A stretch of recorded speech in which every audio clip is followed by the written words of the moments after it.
Quick shot. So guys, with week 2 now complete, here are the current standings of the European LCS Summer Split. Alliance have broken away from the pack and are now in first place all by themselves at 5 wins and 1 loss. Then it's back into the Titanic table in second, where we have SK Gaming and the Super Hot Crew with 4 wins and 2 losses. And in 4th place, we have Fnatic and Millennium, tied at 3 wins and 3 losses. And after that, of course, we have the Copenhagen Wolves and Gambit, they're tied together in 6th place at 2 wins and 4 losses.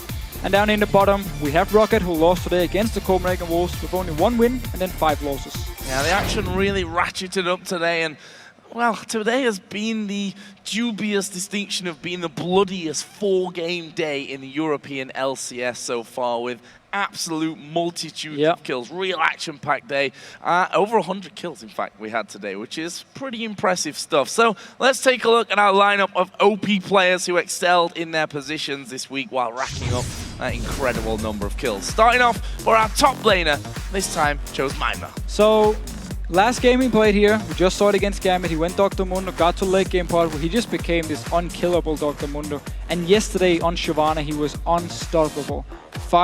He picked up 5 kills as top lane Shyvana here. Most of them even by himself in split push against Youngbuck on Vladimir. So beautiful performance by Mima this week, and he's really stepping up his play. So into the jungle role then. From Alliance, we took Shook, integral part of their team. Almost managed, this guy almost managed actually to carry Alliance in the early game by himself. But he doesn't need to, because of course every single lane for Alliance is doing so well. And it opens up for Shook now to just be everywhere he wants to be on the map. Set up kills left and right. He's managed to pick Lee Sin pretty much every game he actually wants to. And it's something teams need to be careful about, because his Lee Sin is just beautiful. Well, in the mid lane, we've just seen him in our last game going pretty crazy on that Kale. It's of course Selfie from the Super Hot Crew. Very, very strong performance. Nidalee yesterday, Kale today, of course.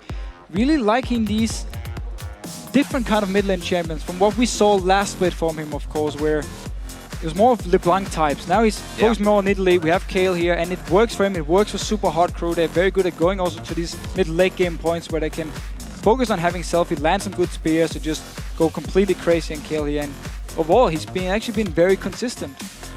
Very, very incredible performance from Selfie. Into the AD carries then, and again another Alliance member. This time Tab so good this week. So good, and this guy was a bit of a slump last split, but now this split here, he's really just stepped it up from the start. You see Alliance also building comms around saying, we know Tabs can carry on these AD carries here, so we can go Lulu mid. We know we won't like any damage here, of course, and it really works for Alliance. And him and Nif together as well down the bottom lane actually managed to pick up quite a lot of kills just in the laning phase, 2v2. And in support, we just heard from there in the interview, again from the Super Hot Crew, we will fail her. Pretty much one of the biggest playmaking supports we have in Europe at the moment. His hooks land left and right. He sets up kills for Super Hot Crew. His Leona has been great. We saw him in the last game again, landing hook after hook. Yesterday against Copenhagen Wolves, he caught out Kautat multiple times, got Super Hot Crew ahead, and therefore actually managed to give them pretty much the entire mid-game, and they took it and used it and just pushed their advantage and won the game. So for me, we will fail her. It's really impressing me. Really strong start to his career here with the Super Hot Crew, but of course one of those players managed to go above and beyond this week, so we are awarding the MVP to Shook. Brilliant play from him this week. Fantastic play this week. Again, he got Lee Sin twice. It's been his main champion, and every single time he gets Lee Sin, we just see him set up kills, set up beautiful kicks into the rest of Alliance, and they can manage to get kills. And we actually have a clip ready that highlights his performance this week, from landing first blood against Millennium to securing the last kill in a team fight against SK Gaming to clinch the match. Shook's Flying Monk showed iron will in both of Alliance's wins. He does jump in, he could get flayed straight away. Oh, there it is, but just use it. There's the Death Sentence, hooks him in! And Shook follows straight through with a Sonic Wave. This is a very, very messy fight. Shook in the middle of them, gonna try and kick Candy Pan in the back. Does do that, they're gonna take him down. Absolutely brilliant. The kicks over and over in combo with Nif, so good. And this is what we've pretty much been told by all the Alliance members last split about Shook here. In scrims, you're just an absolute monster. He would just make plays left and right, but we didn't see it in the LCS. Now this split, all of a sudden here, because everyone is doing well in the lanes, opens up for Shook to just make plays left and right. And I remember Froggen actually in one of the interviews telling us, Shuk doesn't call anything. He doesn't say, I'm going to kick this guy back. He just goes in, kicks the guy back, and if you're not ready, the guy's going to escape. If you're going to kill him instantly. So you have this jungler here who's just making some sick plays, and you don't even know when they're actually going to happen. Getting himself a well-deserved MVP. And guys, of course, the action will continue tomorrow with Week 2 of the North American LCS Summer Split. They will begin the day with Counter Logic Gaming versus Team Solo Mid. Real highlight start to the day, followed by Complexity versus Evil Geniuses. Then LMQ will take on Team Dignitas, followed by Cloud9 versus Curse.